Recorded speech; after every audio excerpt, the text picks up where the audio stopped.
मैं life mentor motivational trainer Ashok Mishra. आज का टॉपिक है स्वचालित सीढ़ी, जिसे कि हम एस्केलेटर भी बोलते हैं।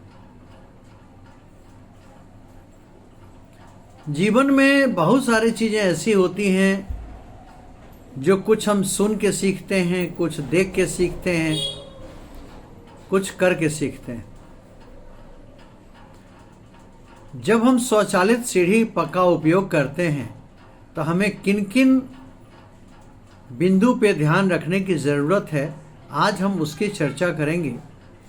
लेकिन उससे पहले मैं एक छोटा सा वाकया बताना चाहता हूँ, जिसका कि मैं स्वयं भुक्तभोगी हूँ।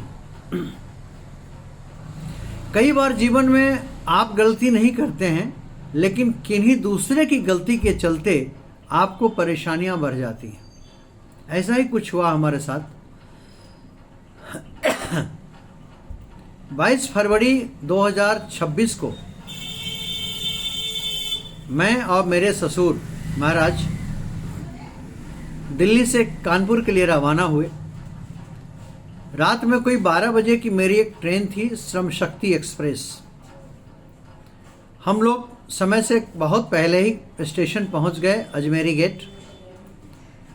फिर उस गेट पे हम लोगों ने उसी स्वचालित सीढ़ी से प्लेटफॉर्म पे पहुंचने का प्रयास किया। साथ में मुझे छोड़ने मेरे छोटे से पुत्र भी आए हुए थे। जब स्वचालित सीढ़ी पे हम लोग चढ़े तो आगे हमने फादर इन लॉ अपने ससुर जी को खड़ा कर दिया और उन्हें हिदायत दी कि जरा सा स्थिरता से खड़े रहें। सीढ़ियाँ चलने शुरू हो गईं। वो हमारे आगे थे, हम उनके पीछे थे, मैं और मेरा छोटा बेटा। अनायास क्या हुआ, किसी न किसी तरह से उनका ध्यान भटक गया। ध्यान भटक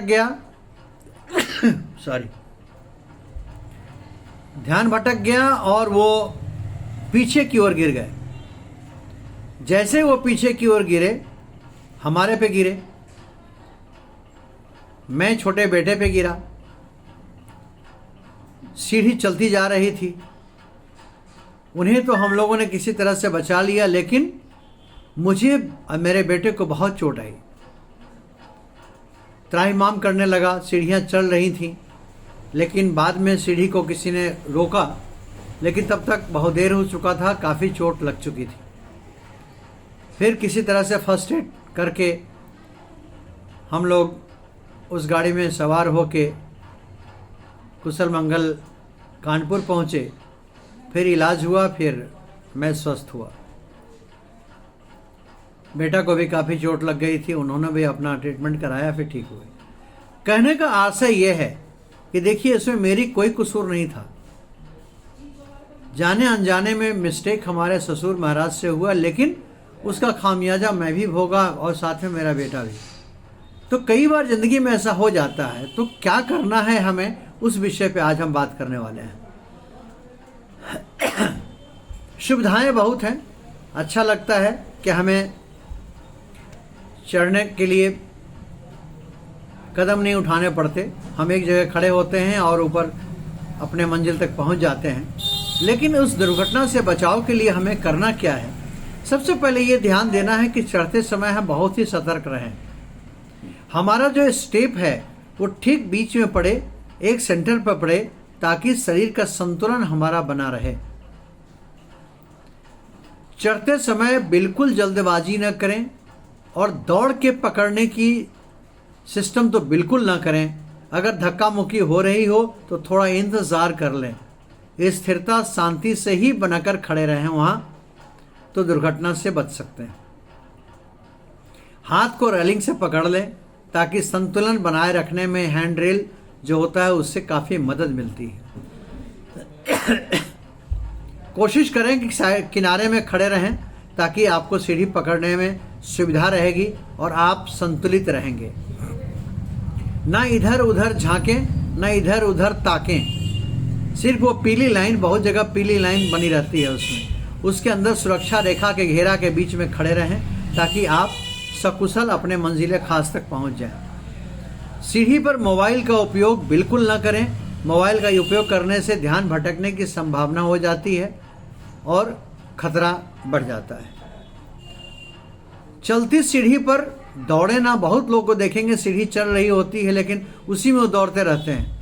बिल्कुल ना दौड़ें, ना खेलें, चुपचाप अपने जगह पर खड़े रहें। आप अपने आप पहुंच जाएंगे। वहाँ पे हंसी मजाक, दौड़ना, खेलना सब बिल्कुल वर्जित है। भूल से भी ऐसी गलती ना करें। बच्चों, बुजुर्गों और कमजोर व्यक्तियों का विशेष ध्यान रखें। अगर आपके साथ बच्चे बुजुर्ग नहीं हैं तो जिनके साथ हैं उनको भी आप मदद करें। बच्चे अगर हैं तो उनका हाथ थाम लें। बड़े अगर हैं, बुजुर्ग हैं तो उनको कमज़ोर होते हैं, उनका हाथ थाम लें ताकि उनकी संतुलन बनी रहे। ढीले और गीले कपड़ों से सावधान रहें। महिलाएं खासकर साड़ी, दुपट्टा या ढीले कपड़े उनके मशीन में फंस सकते हैं, सीढ़ी के मशीन में, इसलिए उसे संभाल कर रखें। पुरुष वर्ग आदि अगर धोती पहने हों तो संभल के चलें और धोती को ठीक से पकड़ लें ताकि फिसलन की संभावना घट जाए ना कि बढ़ जाए। जूते या जूती को ठीक से पहने। फिसलन वाले जूते या लंबे जूते या गीले जूते पहनने से परहेज करें।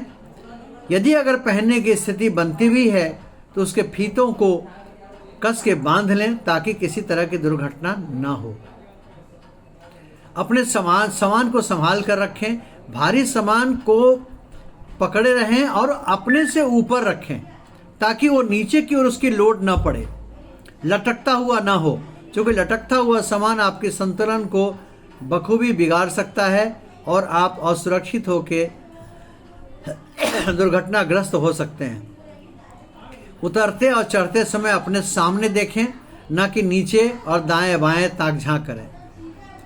किसी तरह की खरखराहट वाली मशीन अगर हो जिसमें आवाज़ आ रही हो तो कृपया उस मशीन में आप ना चढ़ें। सीढ़ी से उतरते समय बिल्कुल ही सतर्क रहें। अंत में दौड़ के ना उतरें। आराम से अपने अंतिम कदम को फर्श पे लाएं और धीरे से आराम से आप उतर जाएं। किसी भी आपात स्थिति में एक बटन होता है, उसमें उस बटन को आप दबा दें या किन्हीं को बोलें कि बटन दबा दें। तो इस तरह से अगर हम छोटी छोटी सावधानियां बरतेंगे तो हम दुर्घटना से बचेंगे। मैंने आपको अभी थोड़ी देर पहले मैंने एक अपने को भुक्तभोगी होने का एक प्रमाण दिया, तो आप सब इस पे ध्यान दीजिए। सामाजिक हित में ये वीडियो है। अगर आपको अच्छा लगे तो आप इसे आगे बढ़ाइएगा। बहुत बहुत धन्यवाद। नमस्कार।